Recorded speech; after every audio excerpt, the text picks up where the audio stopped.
Hello. Hello.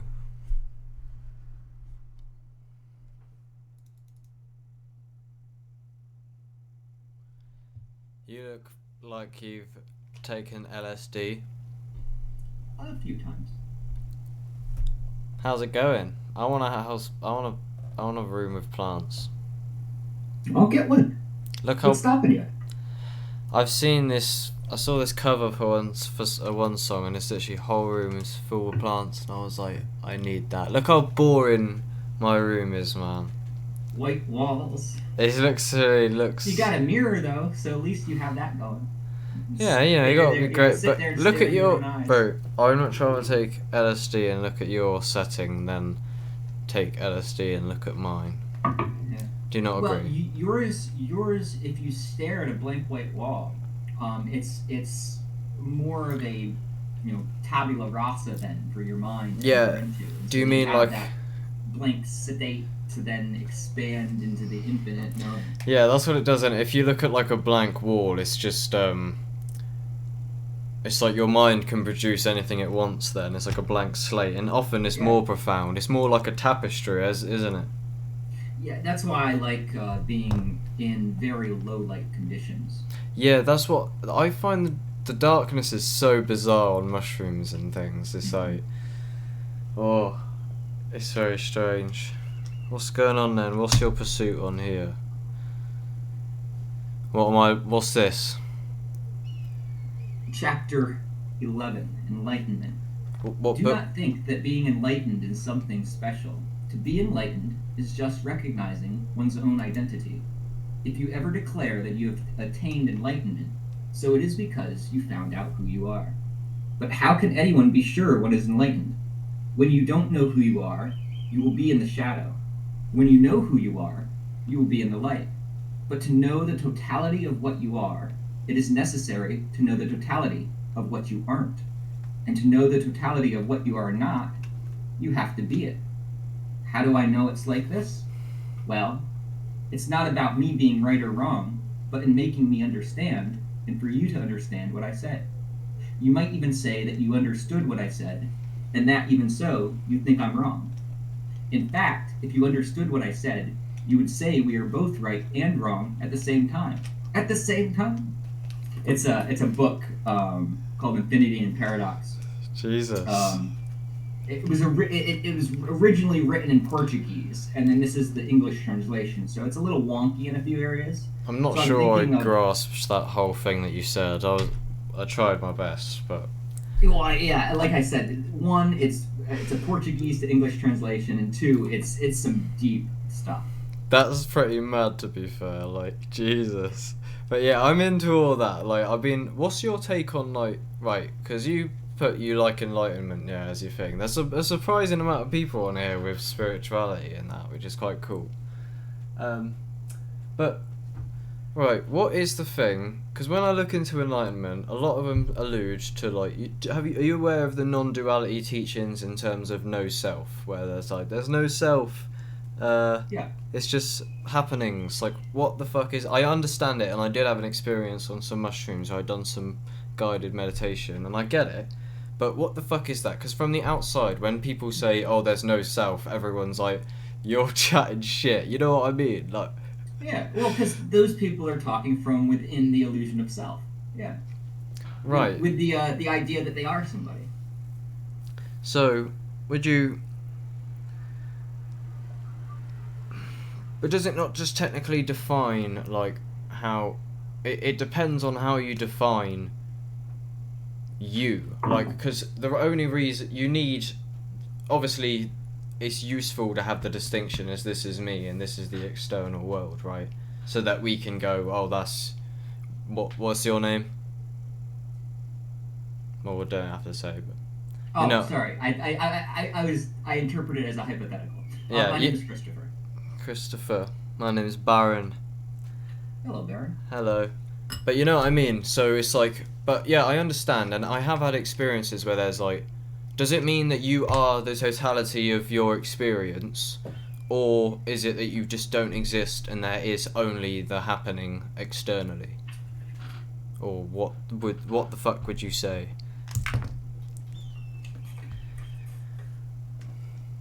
They are the only way out of that is to take the poles of every... Take the poles of every set of opposites and see the way in which they are one. And if you can get into that place where you see the interrelatedness of everything, and you see the oneness in it all, then no longer are you attached to your polarized position. The whole thing about generation gap is a hype. The spirit is the spirit. When you can center and see your whole life as a story in which chapters are unfolding, then the moment-to-moment ego involvement, am I getting enough at this moment, ceases to be a dominant theme, and you start to live in the Tao, the way. Jesus said, I am the way. It's the same way. The way is the way is the way. What's the way? You start to live in the way. Is that what it said? Well, yeah, so the Taoism. Taoism is the way... I don't expect you to dissect the whole thing, but I am no super guru, but it sounds very interesting. So would you say objectively, or like would you just tell someone straight up if it come to it and they said there is a self, would you ultimately say no, there is not a self? Well, like you said, it depends on from where you're looking. Yeah, that's what I mean. A lot of people just preach there is no self. Well, is there a self? It depends, like, because there can be, yeah. But the thing is, the way that the practice that I done, yeah, I don't know if you're familiar with actualize.org. Oh, is that bald guy? That's him, that's who everyone calls him, yeah, the bald guy, that's him. I can't see the top of it. What's this? This is Be Here Now. Be here now. Yeah. That looks mad. It's The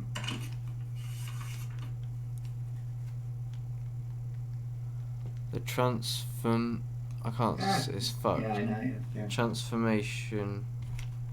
Dr. Richard Alpert. This is all foreign language to me. Well, Richard Alpert was Timothy Leary's contemporary at Harvard. And so they took LSD, the mushrooms and stuff, and they got kicked out of Harvard. They were psychology professors. Yeah. And then Timothy Leary did his thing, but Richard Alpert went to India and met an Indian guru, and that's how he continued his journey. So who was one of those that LSD discover geezer? Was that Timothy, or who discovered the LSD, or is that irrelevant? No, the discovery of LSD was oh shoot. Nothing to do with what you were saying. No. The only image that comes to mind is the Alex Gray painting of him. Oh man. Oh, I know Alex Gray. Yeah, I've been to the Chapel of Sacred Mirrors a few times. It's really awesome. I'm not sure what that is. I'll have a look. I got it now. Chapel of Sacred Mirrors, Alex Gray. Yeah. Whoa. So is that where you go and basically that's... Oh, they had like solstice and equinox celebrations and full moon ceremonies. That is bizarre. They've ceased in person since the past 2 years. But. So you're clearly very serious about what would you say? Just enlightenment, spirituality. When did this happen? Was you normal once upon a time, and then your family was like, be normal again? What's going on? No, I've never been normal. Neither have I really. But I've always been an outlier. But what is that? Is it like something that's because because kind of the same way it's been with me. I've always had a fundamental programming, as if it's just in my DNA to kind of be a certain way, and that leads me, and makes me have the behaviors I have, in a way. And I don't know if that's the same. It's as if it's just program you, and no one ever really changes. I'm sure they do. Yeah. Well, I mean, it's hard to say. I don't know. Here, What the fuck is that? so that's an illustration from the book. I don't know. It's Okay. just, and then Alright. it says no accidents. If you could stand back far enough and watch the whole process, you would see you are a totally determined being. The very moment you will wake up is totally determined.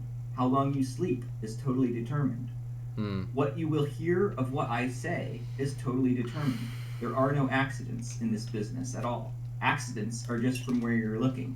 To the ego, it looks like it's miracles and accidents.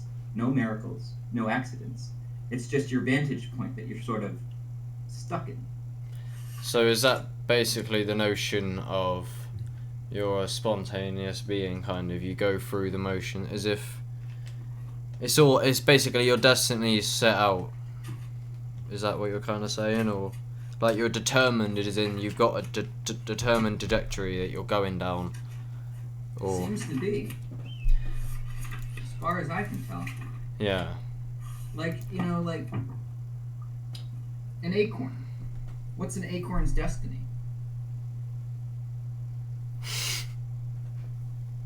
To turn into an oak tree, right? What's a human's destiny?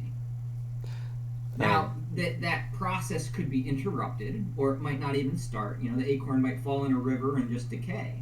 yeah, But the destiny of a acorn is to become an oak tree. Whether or not it meets that destiny or not, that's another matter. yeah, sure.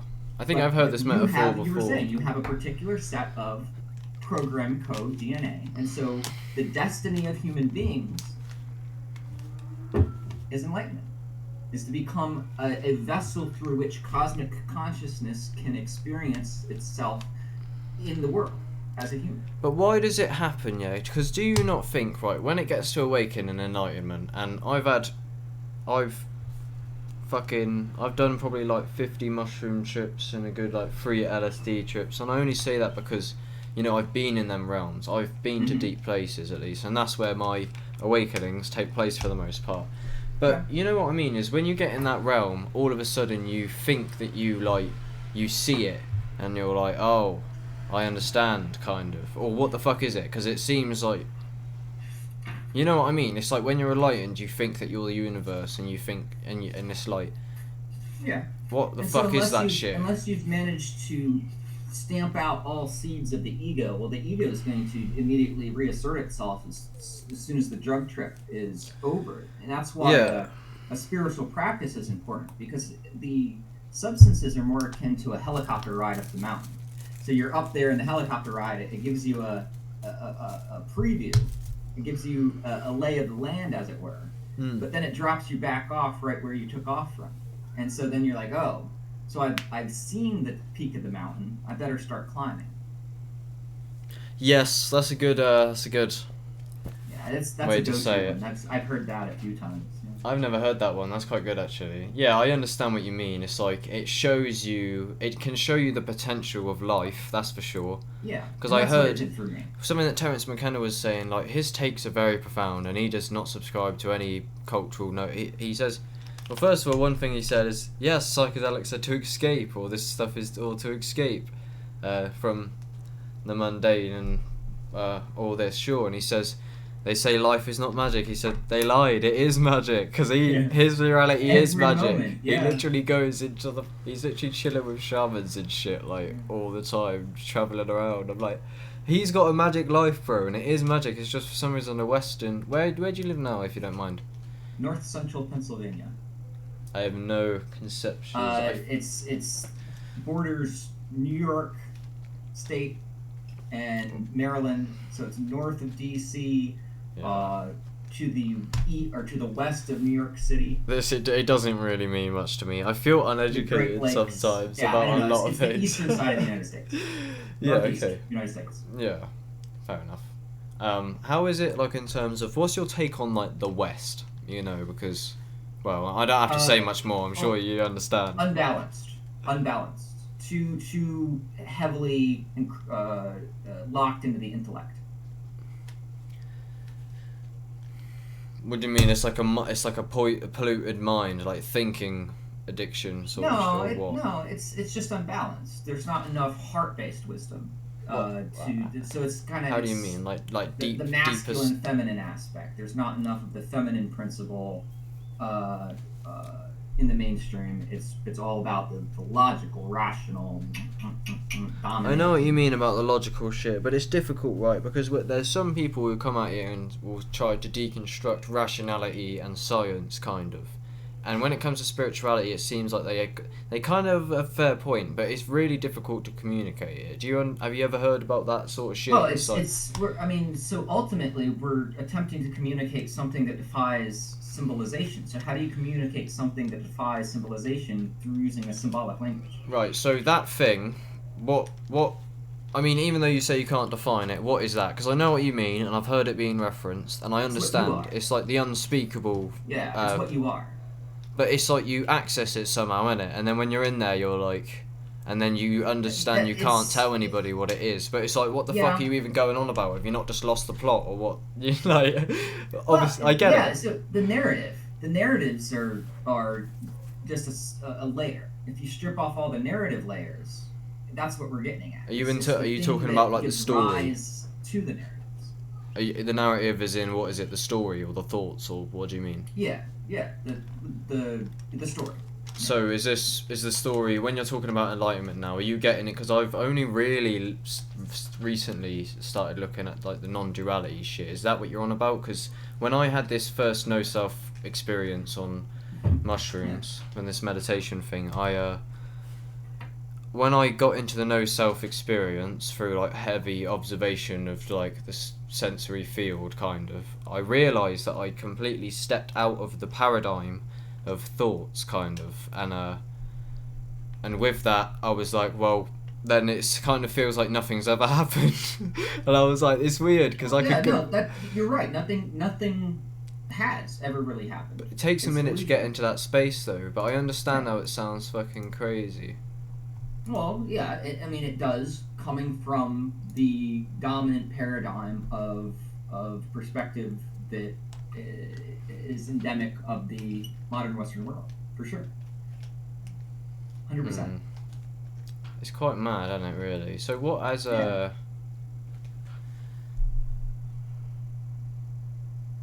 Yeah, I don't know. It's a bit mad. No, it's completely mad. Yeah, it's not of course. a bit mad. It is the most insane experience. Like, awakening is a much more psychotic act than sleeping. So, so is remembering. Remembering is a much more psychotic act than forgetting. What do you mean exactly? Well, if you could remember everything, right? That like, if you could remember everything that every subjective experiencer has ever experienced all at once, what would that be like? Psychotic, right? Yeah, is this like 5-MeO DMT shit? Yeah.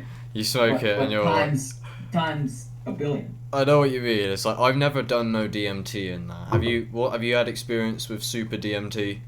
Well, I've had over a dozen ayahuasca experiences. Yeah. You fucking the madman. Oh my god. Okay, right. And I did it myself. I was my own shaman.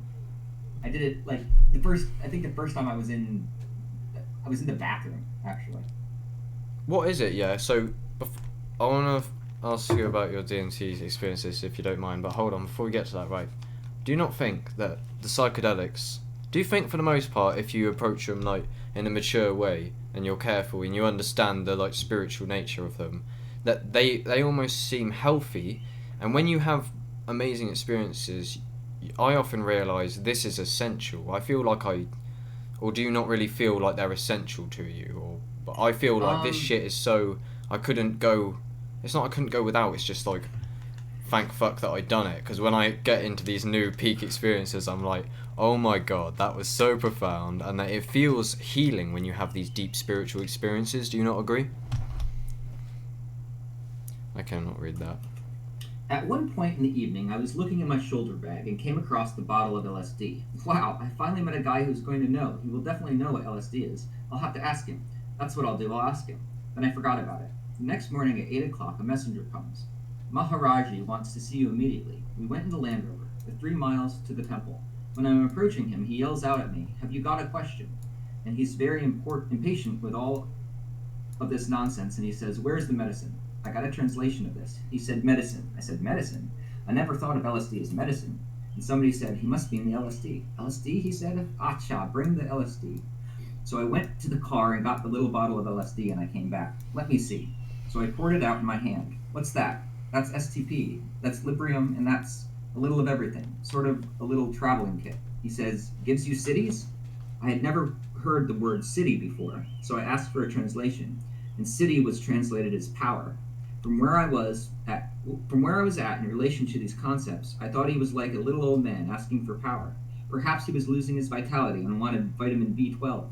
That was one thing that I didn't have, and I felt terribly apologetic because I would have given him anything. If he wanted the Land Rover, he could have it. And I said, "Oh, no, I'm sorry. I really felt bad I didn't have any," and put it back in the bottle. He looks at me and extends his hand. So I put into his hand what's called a white lightning. This is an LSD pill, and this is from a special batch that had been made especially for me traveling. And each pill was 305 micrograms and very pure, very good acid. Usually you start a man over 60, maybe with 50 to 75 micrograms, very gently, so you won't upset him. 300 of pure acid is a very solid dose. He looks at the pill and extends his hand further, so I put a second pill, that's 610 micrograms, then a third pill, that's 915 micrograms, into his palm. That is a sizable dose. That is sizable for a first dose for anyone. Acha. And he swallows them. I see them go down, there's no doubt. And that little scientist in me says, "This is going to be very interesting." All day long I'm there, and every now and then he twinkles at me and nothing happens. That was his answer to my question. Now you have the data I have. So this was the Indian guru that had spent his life, absorbed in the yogic cultural traditions and the meditation. Wait, is this the guy who didn't trip? Yeah. I heard about that. I feel like that's bollocks. If you take loads of acid, you're gonna trip, bro. Do you not think? I mean, I'm open to it. I know I have heard it before. So I had an experience with ayahuasca. Okay, please tell me. And this is like 8th, 9th time maybe. So I was here, just over here, and I had brewed it up. When was this? I used Acacia confucia inner root bark as the DMT containing component, and Syrian rue seeds as the reversible MAOI component that allows the DMT to become orally active and pass the blood-brain barrier. Where did you get these from? Just legally on the internet? Oh, well, you don't have... eBay. Yeah, so you got them legally and then you just mixed it up in your house and there you go. Now you're a shaman. Yeah. Easy peasy. Yeah, I've got some... anyway, I've got some... I was thinking I might do that here in a week or two again, because it's been a few years. But then again, one of the last times I experienced this, I was told, you don't need to be here anymore. So, but this is one time I was looking for more answers. I was looking for deeper experiences. So I brewed it up. I took it with the intention of just experiencing what I needed to experience, and I started having all this negativity come up, and I'm like all this stuff I need to get over, these past traumas, like all of that, which is very natural on the come up. And then it switches, and so I start entering into the DMT space, getting real close to the purge aspect of it, because there's this huge, it comes back up, and then you just boom. And I start getting to that point, and this presence comes to me, and it's very, loving, compassionate, but severe energy, like a mother scolding a child type thing. Like, what are you doing? What are you doing? Like, what is your intention here? Do you really think there's more for you to find? Yeah. You need to stop. You need to go out in the world and start, there's nothing else for you here. Go do the work. And then, boom, done. Nothing. No effects. Swear, what? You just took it? So you took a decent dose and then it just fucked off? Yeah, it was like, no. And I'm like, completely sober. That's what's crazy about the psychedelics, is because they're... Do you not agree? And I try to communicate this to normal humans, right? The word drug is so fucking massive. There's like cocaine, yeah, and then there's mushrooms. And then the mushrooms are like infinitely expansive, and anything can really happen. Because in my 50-something trips, there's some of these trips in the middle where somewhere like I have this one that's very that they adapt like certain like characters and they're rare and you only ever get them like once, but you know what I mean, sometimes you have certain trips and they're just so particular in their nature and they never happen again, but that doesn't really happen with most drugs, I don't think. 'Cause psychedelics are very expansive and diverse. They're like portals. And yeah, I don't know if you recognise this, but when you take, say, mushrooms again, that's what I have most experience with. When you reflect on earlier, you're like, I had no idea what was about to happen. Because sometimes I take a video as I'm eating them or something, and then I look back on that video and I'm like, after I take them, it like blossoms into like a trance that just like, it's like a magical flow half the time. Do you agree? Yeah, from what I can remember. And it's this spiritual experience, like especially, have you had ones where you're walking around in nature and like you're seeing crazy geometry or just I mean if you've done ayahuasca, I mean I don't have to say about walking around in nature. You've been to fucking, where have you been? What's your most profound experiences? Have you had any bad ones? Fucking yeah, you don't have to tell me, but I'm interested. Yeah, I mean I've had some. I mean it depends on where I'm coming from, what I need to process. So. But I mean, there have been some where I have completely lost it. Yeah. Like it would, just drug-induced psychosis. Did that have any bad ramifications throughout your real life, or was it only a mental catastrophe, or did it ever actually get bad? No, I mean, it's landed me in the hospital a few times. Yeah. Yeah. I mean, the Datura did that. Yeah, the Datura I hear is very twisted, very fantasy, crazy shit, like proper fucking. Well, I took way too much, and I just went unconscious. Oh, okay. I don't, and then I woke up. I was in the hospital. That's fine. Yeah.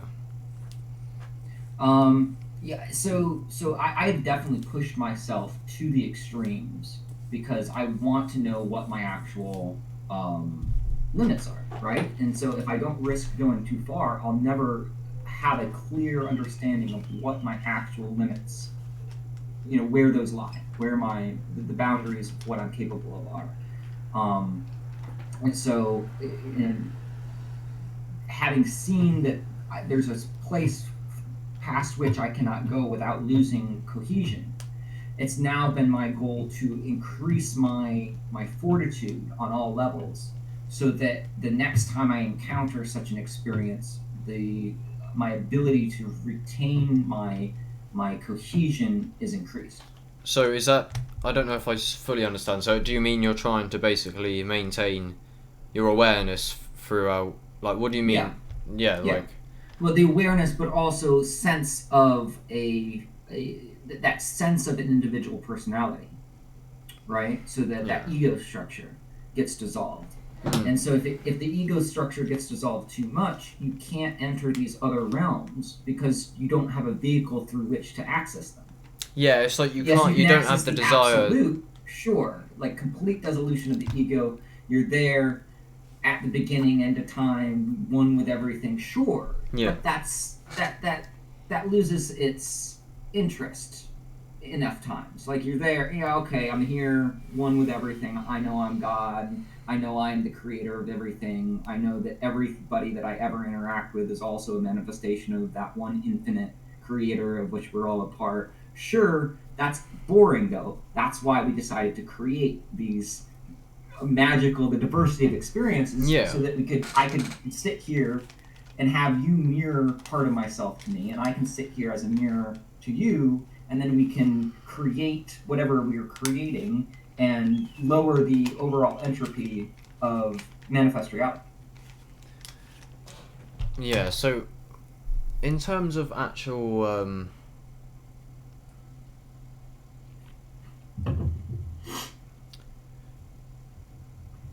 so spirituality, the teaching basically is, and I don't know if you would say this is the case or what you've heard, is like that there's basically the Godhead, which is like the solipsistic one, The one. Yeah, the one, and it's like the consciousness at the end of everything, basically. The transcendental object at the end of time. What is that? I swear that's right. 'Cause I was listening to that last night by Terence McKenna in a little bit, right? And he was talking. Is that us, or is that? I swear it was like some speeding up of complexity, and that's what that is, or is that not what that is? I don't.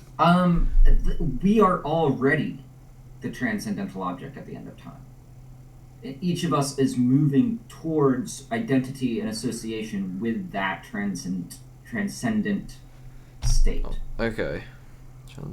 But something seems to have happened along the way for humans where we've become disconnected,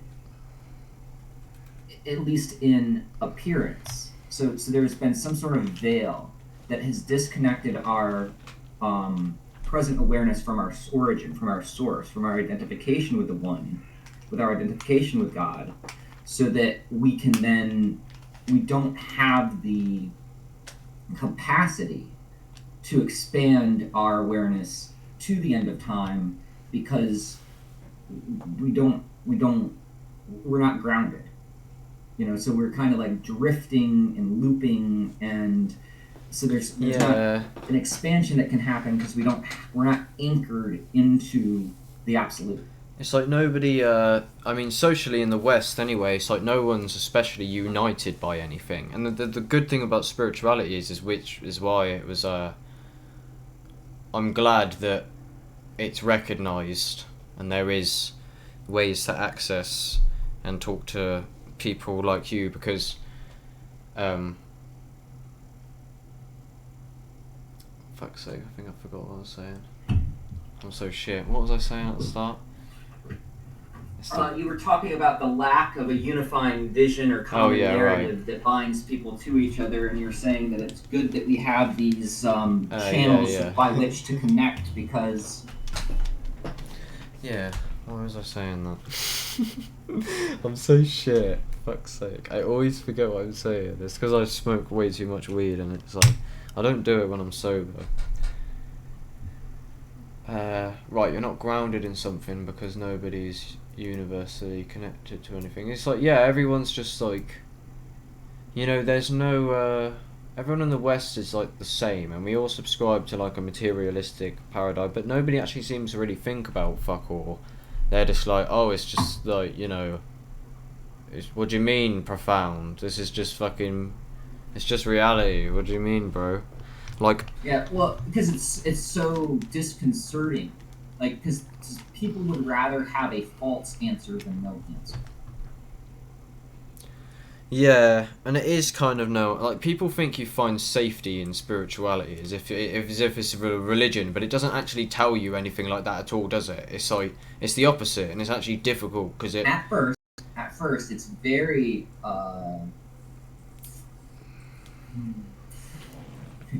Disorienting. See, for me anyway, what happened to me, I don't know if you can relate, this is just a bit random, but when I had my awakening, basically, it was a process. So as I was growing up, eventually I just realised I was alive slowly. I was depressed, like very heavily depressed for a long time, and then slowly, especially through psychedelics, over about 3 years, I eventually awoke, basically, and listening to way more profound teachings and just growing up in general.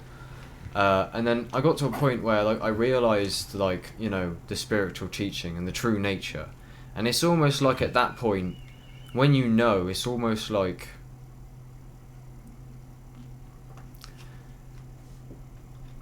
it's so massive, and sometimes it can be, it's not like you want to go back, but you know what I mean? It's like the black hole effect. Once you go past the event horizon, you can't go back, and then no one else understands you when you're in the event, but until they follow you through the event horizon, which is most likely some fucking 5-MeO or some shit, you know what I mean? No one will get it, and then you become incomprehensible to your tribe, and that's what it feels like to me. It's like, people don't get it, and they just give you this blank stare, and I'm like, maybe, it depends how much you embody the psychedelics, but they seem to have like teachings and that, but the West doesn't understand it. No, not the mainstream for sure.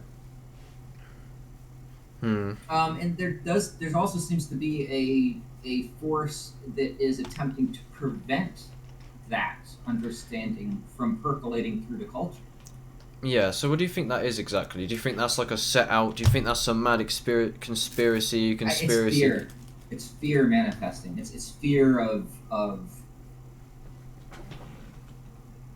losing control. It's fear of not knowing. It's fear of the unknown. Queasiness of first principles.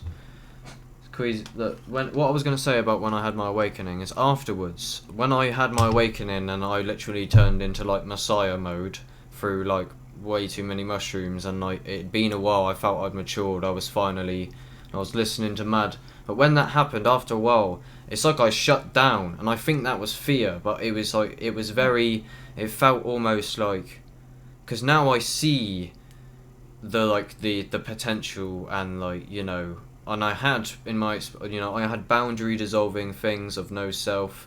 I had complete like disillusion, bad trips of like fucking suicide visions and that, and like, so I mean maybe it's just some fucking psychosis, but afterwards I became very heavily closed, and I think that's the fear, maybe. Yeah, the fear of Facing truth. confronting the shadow. Yeah. It's like the void. That's what it feels like. You run away from presence. What Crowley called it the babe in the abyss stage. But why is awakening such like an empty thing? You know, it's. I mean, it doesn't have to be. The nature of reality is ultimately empty. But it's like. Do you think people distract themselves like loads, especially the West? It's like, and that's all we do is we run away from what like. From like the truth, and when you get hit in the face with the truth, especially on site, it's like you're going through your life for like 20 years. Yeah, you take some mushrooms and you just go, oh my god, I never even realized I'm so thick, and you're like, how could I not? And then the present moment becomes like mad, and you know what I mean. It's like all of a sudden you realize everything, and you're like, what the fuck is all this? I'll copy it.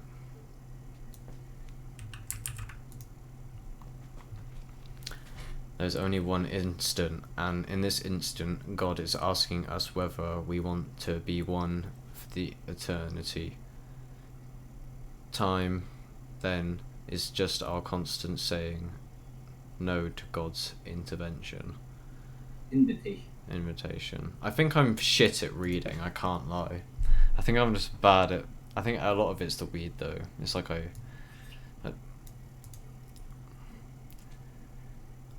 Where's this from? That second thing is a from Saint Augustine of Hippo. The title of it is Entering into Joy.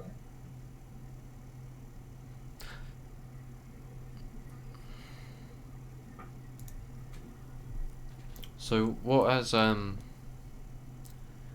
like for you now is spirituality, because you said when it starts it's like dark. But then what do you... It was for me. Does it open up into... Yeah, so I can definitely relate to your idea, the withdrawing, the not wanting to engage the world, just the deep interiority. Yeah. And so for the past few years, this shift for me has been coming back out and just addressing what is right in front of me. Not trying to escape from it, not trying to seek anything different, but just what is right here. What is right here, right now?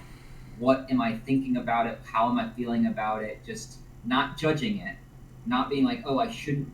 It's like, what is right here?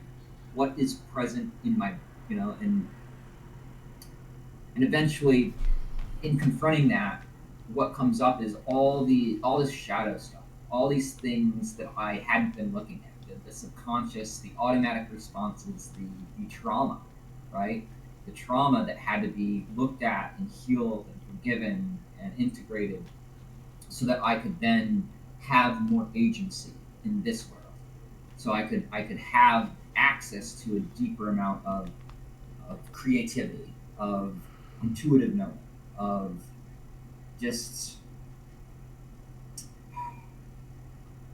not needing to be anywhere else, not needing to be anyone else. This is enough for now.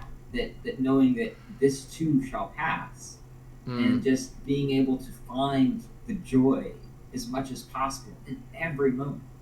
Is that something that you really heavily embody, like, for a long time now, or like? For years now, I've been working on it. Yeah. So that thing there, what you're saying is, I've alluded, like, I've had a lot of experiences, and it's often again psychedelic induced, but it lasts for weeks afterwards. It's like the realization that everything is like, well, one, everything's in your head, and that just leads to liberation in a lot of ways, because the thing about the non-duality in that is, like, well, like you're saying, you can, if you heavily tune in to the present moment, there's like a flow to it, and it just becomes like all the weight's off, and you just have a good time, like, because it's always good for the most part in the present moment, and For me, it eliminates it's been learning everything. how to let go of control, let going of the need for things to be a certain way all the time, or need to feel like I'm causing them. I guess that. Yeah, I get you. Just That Luciferian, I am God type thing, like me and me alone, and all you are the creatures. Like, no, it's everything. This is us, beloved. you don't need to force, like, reality. Like, you can try to manipulate it, but you don't need to ultimately beat yourself up about it in the a end. relationship with a beautiful woman. It's you can try to coerce and control or whatever, but wouldn't you rather seduce her? Wouldn't you rather have her come willingly to you? And that's the approach that I'm taking to the world. Like, Yeah. this whole world is my beloved, and I would rather turn myself into something where she wants to come to me. I don't need to force myself on her, but she is just inexplicably drawn to the essence of my being. I understand, yeah. I know what you mean. It's like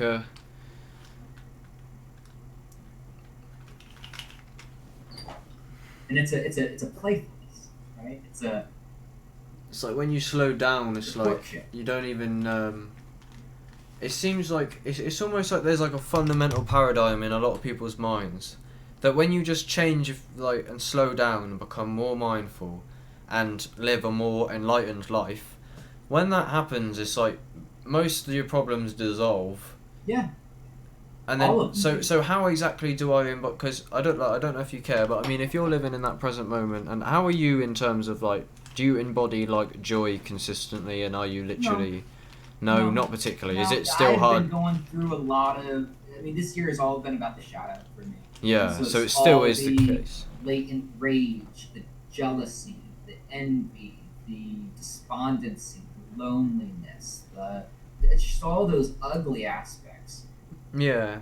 Bringing all of those into the light by saying this too is okay. This too is loved. This too is also welcome here.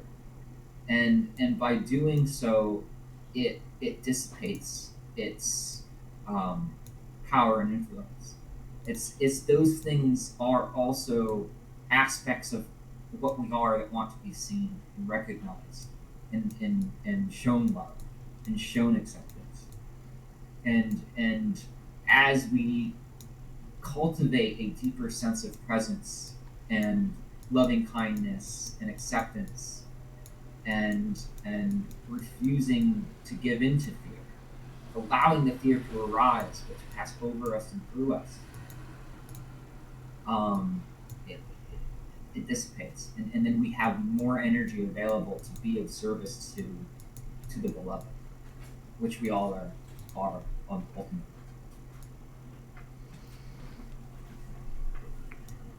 Yeah.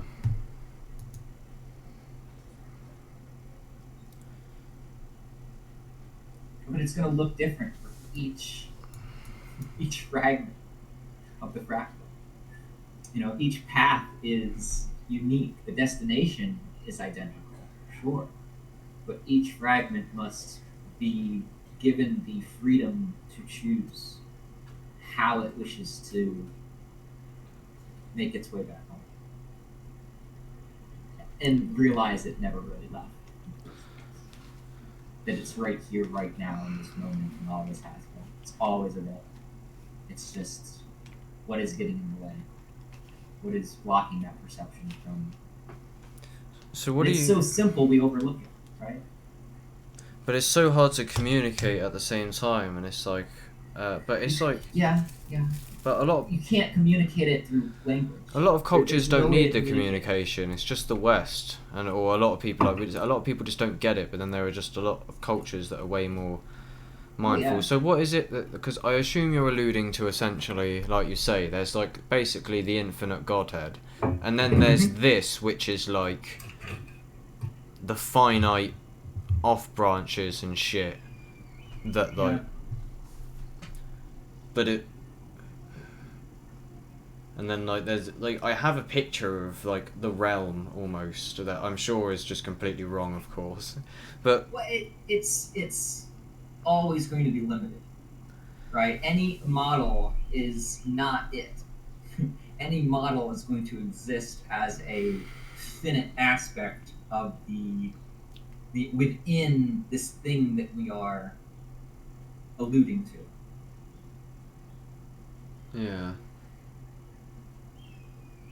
And any model could be accurate given the right set of constraining rule sets. Well, the model never really actually captures like. Because No, I was the just map is saying. not the territory. Yeah, there's like this saying that's like the greater the model, the bigger the problem. Almost, it's like. And that's the thing about awakening it is because like there's such a heavy conceptual mind, and you can almost like. Because when I look into the non-duality, yeah, there's loads of people who just seem to have this experience where their senses just like open up and touch the world permanently, and like there's no more like conceptualization, and they're just in this like sense matrix, and they're like unplugged from the chatter, and it happens to loads of people, and I'm like, and that seems so I'm like, and at the end of the day, I have an intuition that this is reality, and it's like the most fundamental. Like I can't go any further back than this. So I feel like that just gives me like a, there's consciousness and therefore, I don't think there's a limit. There's an intuition that tells me that it is, because there's a conceptual conceptual idea of infinite, like 1 to infinity, and then there's like the infinite, which is supposedly the essence of reality, which I'm sure you'd agree on. It's Absolute unbounded oneness. Yeah, but it seems it's almost like because the idea of solipsism is basically that you are the the eternal everything. So basically, do you hold a notion that it's basically you will experience everything forever? You can't really leave, can you? Because what will happen once can happen again. You can't get out of this, can you? Really, it just keeps happening to you. Like you can't stop it. It seems. I mean, what the fuck? How did you even? You didn't you just woke up one day and slowly emerged out of the world. Yeah. And then I don't know why people think it's just like a sack of meat that will just turn off, and then it's just curtains forever. After you die, a baby will be born. So it's like basically just like that's what yesterday I was looking at shit and I was just like. What was it? It was like I said it was it's like an infinite sandbox, but it's literally infinite, as in like you'll forever find yourself in like complex matrices of all sorts of shit. Like you didn't ask for this, it just happened to you. Now you just sat here, you know what I mean? And like, who's to say this? Like, why would that not happen again? And that is the I don't know what to call it. It doesn't end, I guess. I don't. That's what I feel. I feel like would reality. As it was in the beginning, is now, and ever shall be, world without end. Amen. Do you not think reality ever? I guess this is an experience that you can have, especially on psychedelic. But when you realize, and do you agree on what I was just saying, basically about eternal consciousness? Consciousness is fundamental. Yeah, and do you always has been, always will be. And would you say it's, as I was basically saying, that it doesn't end, it's just gonna unfold basically and blossom outwards and forwards basically forever, or what do you think? I see it like seasons. Right, but it's you can't kill yourself and then you're dead. You will just, or what? You know what I mean? Or what do you think? Or do you reckon you can put a gun to your head, turn the lights out, and then it's off forever? Or what? Have you heard of the concept of quantum immortality? Quantum immortality. Yeah, wait, isn't it not where you can't every possible like the odds are against you in every way, so you just basically can't die. So Yeah. like yeah, if you put a gun to your head, it just wouldn't happen. You don't actually know. Jam, or you would find Yeah. that, you would experience this blinding light, and then you would just pop back up 2 minutes beforehand with the bullet still in the chamber, things like that. I know what you mean. Yeah, it's like. But you know, death is not nothing. You can't verify death. It's never happened to you. Therefore, you know, everyone might just die around you. I mean, you might just be waiting, and then it just might never happen. I mean, there'll be some sort of experience. Yeah, death is an experience to be Yeah. deeply watched. I mean, I'm sure. Obviously, I know it's gonna happen. I just say it's not like you've ever actually. When it happens, let it happen.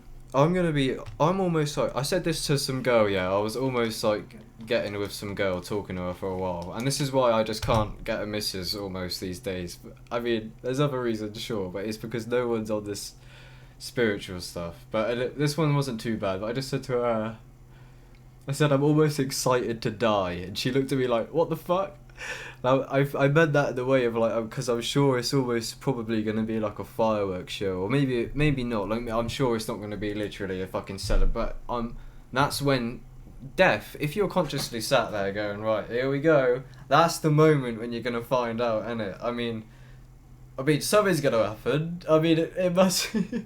Like, I don't know, the anticipation, and death is literally like, because that's the transcendental something, and death is like fuck everything else, because death, you can't do nothing about it. You're moving, and when you get there, it's like the dark night where you're sat at the end, yeah, and you're like, where the fuck did everything go? You're literally about to die, like nothing's, because it's weird how it's so impermanent and everything leaves, and then you just sat at the end of it eventually, and you're like, that was weird. Time to die. I wonder what's gonna happen now. Like, why the fuck did that even happen?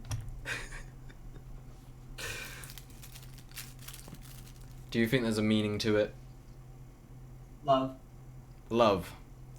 Yeah. A lot of people say that.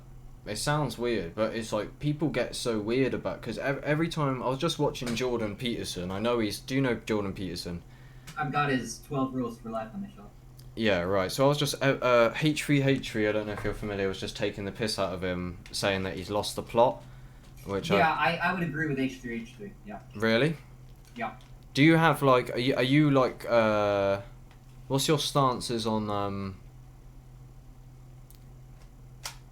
do you have like heavy like political stances and shit? And I don't, because I'm just uneducated. Or why would you say that about Jordan? Or what is it about him that basically makes you say that? Because he has a certain, to me, the way I perceive him is he has this sphere that he has not yet been able to overcome in himself. Yeah, it's like he's in a box. He has this fear that he is a monster. Oh. Right? And that's a huge theme in a lot of his work. Like, so there is an aspect of him that he understands is absolutely monstrous. He has seen it in himself, and it terrifies him. But that is the case for most people, right? He's terrified of his monstrousness, and so his whole gist is to try to prevent this monstrousness from being manifest in the world around him. And the more energy he gives, the more he is witnessing it manifest on a world stage around him. And he doesn't understand that he is part and parcel of allowing this monstrousness to manifest around him, because he's denying. Because he's constructing it with his practices, basically. This is the part I used to operate in. That manifesting it. I used to operate in the paradigm of Jordan Peterson a lot, but now I watch his lectures. Yeah, I know exactly what you mean. Some of his lectures on YouTube are on point. Like, yeah.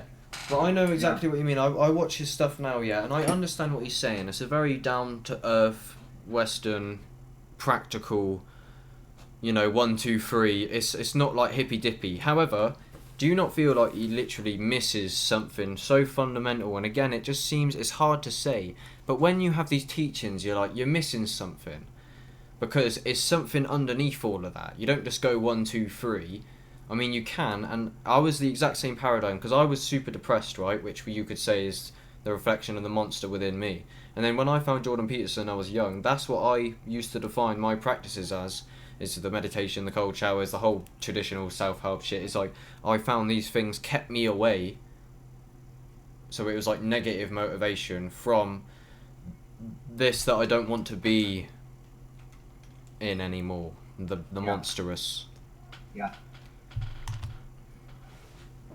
But what I was originally saying is Jordan Peterson started crying on a podcast as well, saying everything's love, and loads of people start crying and going, it's all love, and I'm like, I mean, I get it, but you understand why people think you're crazy when you go, oh, you know, reality is infinite, it's love, it's consciousness, all this stuff, and they're like, what the fuck are you on about, bro? Yeah. Well, so if an individual hasn't had the direct experience of those things on a personal level, you know, it's like, you know, a butterfly talking to a caterpillar. Yeah, right. You know, like, look, this is what we are. Look, we can fly, we can use it. It's like, much. Eventually, it'll happen for them too. But... It will. I went up to a field, right. This experience. I had loads of mushrooms. I had like a boundary dissolve, like no self thing, where I just started breathing with the world. And I went out into the field at the middle of the night, and there was these people listening to music, and I knew the guy that they were listening to, and I went, hey guy, I was just trying to like meet some people, they were my age. And eventually after they were like, what are you doing tonight, after a while, and they were chill, we were vibing. I said, this will happen to you eventually, and I started telling them that inevitably they will all awaken, and and then none of them ever spoke to me ever again. Yeah, it's, you can't, the skin comes off the snake at the rate it needs to. But this is the thing about people think you're mad, but when you start to consider death and the real nature of reality, love, compassion, all when you really start deep in it, that's why psychedelics can be painful, because you perceive on such a deeper level, I feel. When you really deep it, you understand that crazy people are actually just, often they overthink, but it's the more they just deep shit way too, like, they're living in like a... Trauma too. But a lot of people are like, what you on about, mate? Everything's sound, you know? Just, you know... But then I'm like... I mean, everything is sound, well, I'm not saying it isn't, what does a fish know about water? Sorry? What does a fish know about water? Yeah, true. And so, for people that have always been immersed in a particular experience, they don't have the data points. They don't have the outside perspective in which to triangulate a larger reality. It's the like so going. For you and me that have had these experiences that have expanded our awareness and consciousness of what is possible, we have an understanding that we're in something that a lot of people just simply overlook. They can't even see it because it's just too close. And so the psychedelics give us distance from that. I do know what you mean. It's like going meta, right? And that's what awakening can feel like a lot. It's like you take a step back, and you can often sometimes you feel like your life's like a game, or you've adopted like a character, and that's when they say like the many masks of God and shit, I think. But it's not even that. It's like the same thing. It's like Mario. It's awakening is when Mario like becomes conscious of the pixels or some shit like that. That's what it kind of feels like. No, it's when the player becomes aware that they're playing a game and that Mario and the entire landscape... Oh, is that what it feels? That would be... Imagine that. It's like... Imagine you play a game, yeah, and you're such in a trance that you just become Mario. Because is that not what reality is? You're playing... That's what we're doing right now. Like, you're literally... Oh, that's actually... that will stick with me, that. Because that's a good way to build off of that thing, because it's Or we are the NPCs in a simulation, and for some reason we are now to the point where we are able to comprehend that we are. And so now there's an issue where the actual players of the game don't know what to do with fully sentient non-player characters. Yeah, They've but created new life. would you What not do they say do? that this is only thing that exists and that is a conceptualization of a... Because it's still consciousness, right? So Yeah, it's still consciousness. what are you going to do with that? It's a... Because you could say there's a... But you never know, would you? And then it just pushes it one level up. Well, are they in a thing? Yeah. Now, how many layers of the simulation are there? The ground is still going to be pure, silent witnessing awareness. I need to ask you some important things that will determine... Well, you haven't got to, but just they're important questions, right? Because I feel like... I want to read through this first. So keep your questions. This is just a few pages. This is the translator's introduction of the Ashtabaka. Okay. The mystery of awareness. I remember the moment clearly. I'd escaped from my sisters over the rocks and around the point. I was barely 7. Above me, a rough escarpment of boulders singing in the midday heat. At my feet, a rock pool of perfect, inviolable stillness, and beyond, the blue vastness of the South Pacific. There was no other living creature. I was by myself, barefooted between the cliff and the ocean. As I squatted there, watching the reflection of the wind in the unrippled pool, hearing its exhilaration high above me in the bright emptiness of the sky, I became aware, for the first time, of awareness itself. I had no name for it, but I could almost feel it, as if it had substance, like the water in the rock pool, or breath, like the shouting wind. I saw that I was entirely by myself in a boundless ocean of awareness. In the same instant, I understood that awareness is the single mystery of life, that it enfolds all other mysteries, even the secret of the separate self. From that moment, I was indelibly astonished, and I knew that all my life I would be pinching myself and asking, what is awareness? Nothing else would ever command my attention so completely. How could it?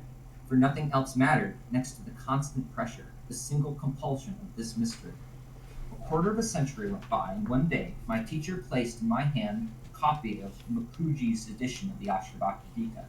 I had by then, in the ordinary course of my seeking, read a great deal of scripture, enough to know the truth of Ashtabaka's admonition, halfway through his own song.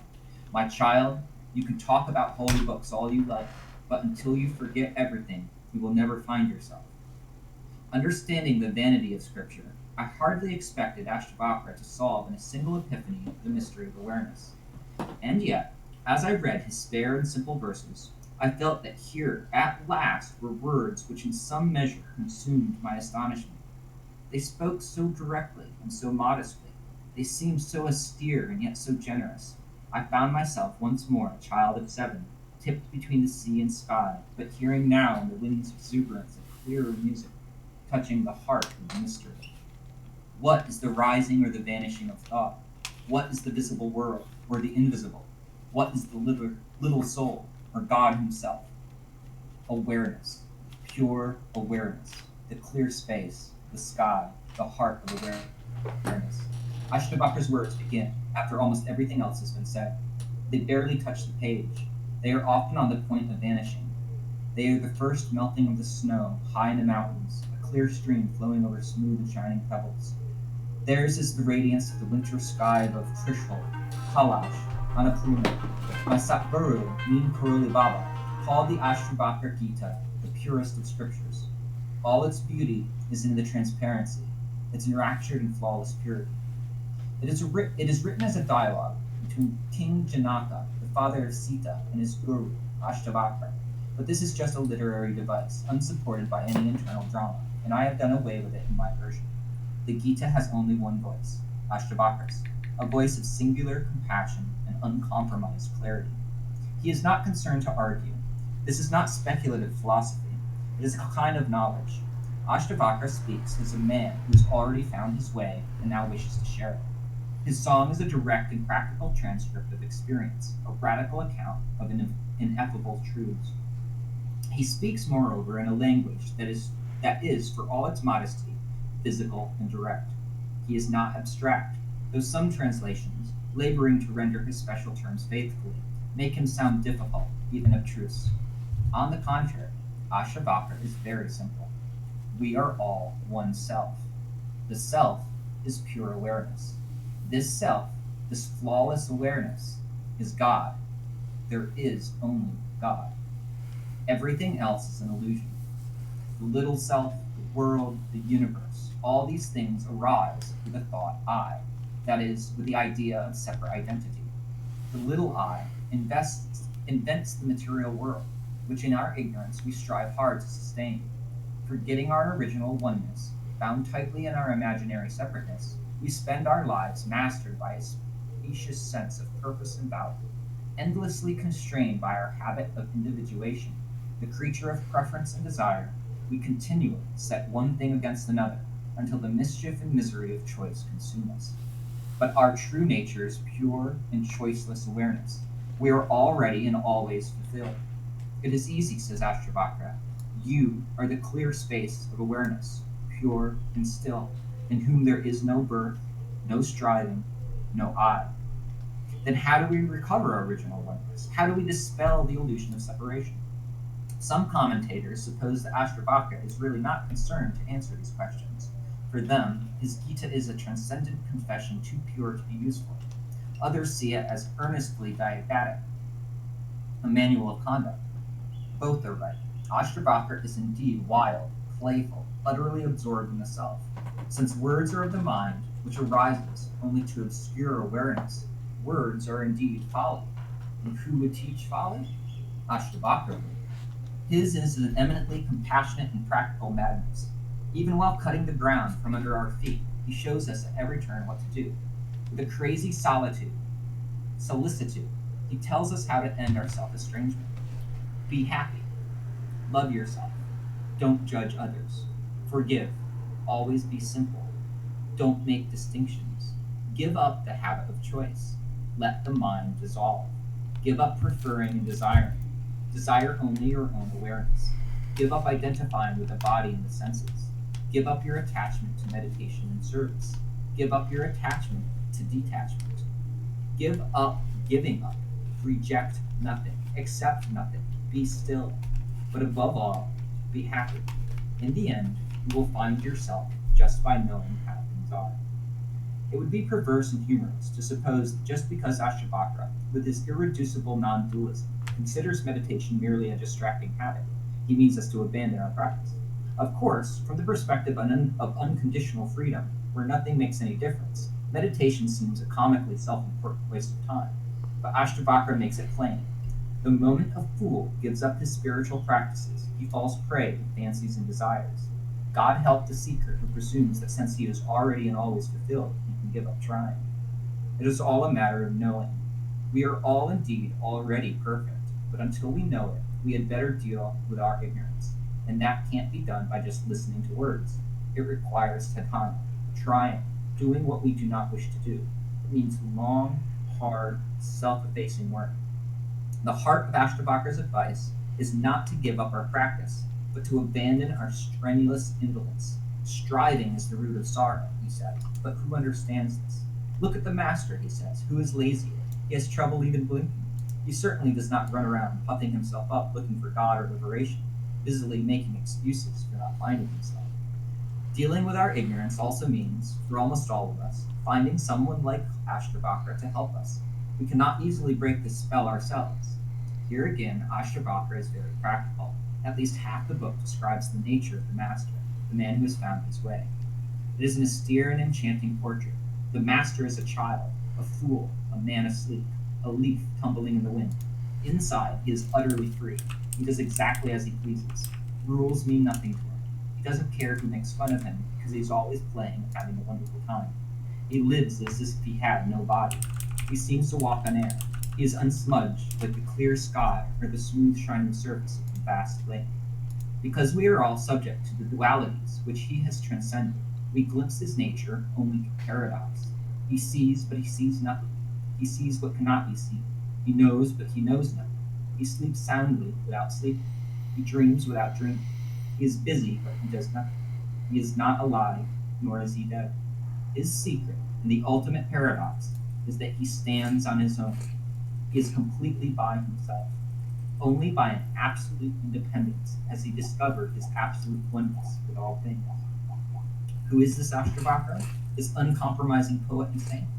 Since Ashtabaka's whole point is that individual identity is an illusion, the perfect irony that the only certain thing we can say about him is that he was not Ashtabaka. He was an anonymous master who adopted Ashtabaka's character as he found it represented in a number of tales of classical Indian literature, and used it as a suitably faceless mask through which to deliver his gospel of self-effacement. The best-known tale in the Mahabharata explains how he got his name, which means 8 twists. When still in his mother's womb, Ashtabaka overheard his father, Kahoda, reciting the Vedas. Though still unborn, he already knew the scriptures. Hearing his father's mistakes, he called out to correct him. Kahoda was insulted and cursed him, and in due course he was born with deformed limbs. Some years later, at the court of Janaka, Kahoda, enraged, engaged in a debate with the great scholar Bandin, the son of Varuna. He was defeated, and Bandin had him drowned. When Ashtabaka was 12, he discovered what had happened. He went at once to Janaka's court, where he beat Bandin in debate. Bandin then explained that his father had not been drowned, but had been banished to the bottom of the sea to serve King Varuna. He released Kahoda, who wished at once to lift the curse from his son. He told Ashtabaka to bathe in the river Samenga. When he came out of the water, his body was straight. There's another story about him as Vishnu Purana. As Ashtabaka was performing penances underwater, celestial nymphs gathered and sang for him. He was so delighted he gave them a boon. They would all marry Krishna. But when he came out of the water, the nymphs saw his deformities and made fun of him. Ashtabaka added a curse to them. After their marriage, they would all fall into the hands of robbers. And so it happened. They all married Krishna, but after his death, despite the efforts of Arjuna, they were all carried off by robbers. The moral of both stories is, of course, that even the ugliest form is filled with God's radiance. The body is nothing. The self is everything. There may be, as well, some notion of the sacrificial value of deformity, of the kind we find in St. Augustine when he remarks of the breaking of Christ's body on the cross. His deformity forms him. So the Ashtabaka Gita was written by an unknown master who took his inspiration by the contest between Ashtabaka and Bandin, which Ashtabaka wins by demonstrating the absolute oneness of God. Though he casts his verses as a debate, there is, as I have said, no real dialogue. Only one voice is heard, speaking through the assumed character, and with the borrowed yet potent authority and special facelessness of Ashtabaka. It is entirely appropriate that the real master of the Gita remain forever unknown, since, as he has Ashtabaka say of himself, for what he has become there is no name. We not only know next to nothing about him, we cannot even be sure when he lived. Sanskrit was so static, especially after Panini's account of it became prescriptive a little before Christ, that its literature is hard to date on linguistic evidence alone. Ashtabaka ends his Gita with a litany of self-dismissive questions, all of them utterly rhetorical. What is good or evil? Life or death? Freedom or bondage? Illusion or the world? Creation or dissolution? The self or the not-self? The Sanskrit literally asks where rather than what. Where is the little soul, or God himself? Within the ever-fulfilled and ubiquitous self, there is no place for these, or any distinctions. There is no place even for spiritual inquiry. Who is the seeker? Ashtabaka asked. What has he found? What is seeking, or the end of seeking? These final questions dissolve even the voice which asks them. Who is the disciple? Who is the master? With that last gesture of self-erasure, the nameless master is finally free to declare his real identity, which he shares unconditionally with all beings. For I have no bounds. I am Shiva. Nothing arises in me, in whom nothing is single. Nothing is double. Nothing is, nothing is not. What more is there to say? Some years ago, when we first settled in our ashram in Florida, we used to go out riding in the very early morning. My teacher always insisted that we take with us a much-thumbed, broken-backed, but well-loved copy of the Ashtabaka Gita. We would saddle our horses before dawn and ride out along the banks of the Spaction River. I remember the frost glazing the water, the ghostly breath of the horses, and on the western horizon the thin crescent of the Shiva moon. Once, looking back when the horses shied, I saw a panther standing in our tracks, silent and unafraid, smelling our voices. Just before the sun came up, we would dismount, and, gathering frosted palm fans and handfuls of oak duff, make a fire, and as the sun rose above the bright water, we read aloud from the Gita. It is easy. God made all things. There is only God. When you know this, desire melts away. Clinging to nothing, you become still. Thomas Byron, Cashew Foundation, July 1980.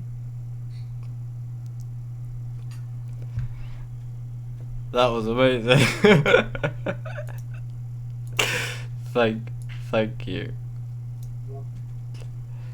That was, oh, that was beautiful.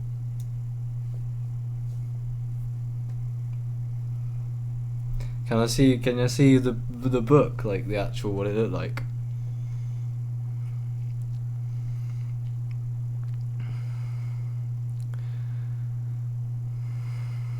Holy beans.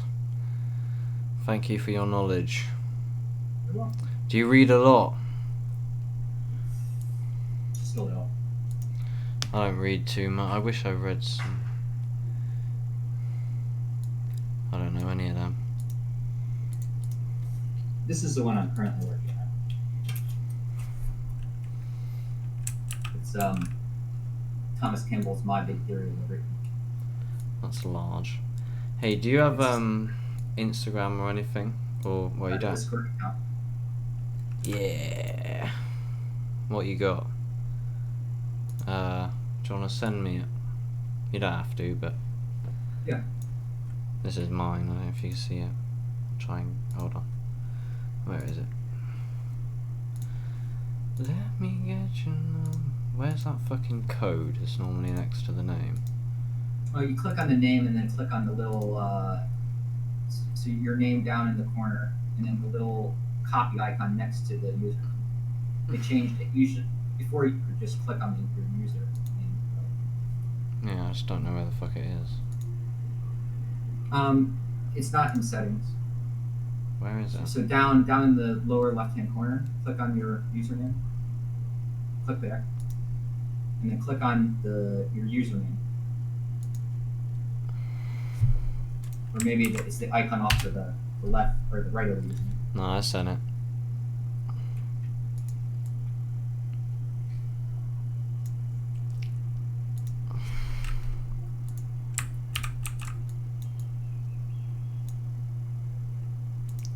Alrighty. You got it? Yeah, I gotta go kind of. My dad was calling me halfway through the thing. But hey, it was epic talking to you anyway. You too. Thank you for letting me share. No problem. Yeah, well, talk soon maybe anyway. Alright. See ya. Cheers, bro. Bye. Fuck's sake, I wish I actually had the. I think the weed just fucks my brain up, man. I can't listen. I just didn't understand what he was going on about. I just don't have the capability to listen to people. That's what I put a short on my YouTube the other day about it. How I just don't listen when I think it's the weed, but I'm always high, so it's basically just me at this point. But anyway, that was that. That was mad. There's fucking I don't know how much I'm gonna do this, but that's hours I've invested into this fucking Omegle shit now. But yeah, anyway, cheers for watching, gamers, and I'll catch you soon. Bye.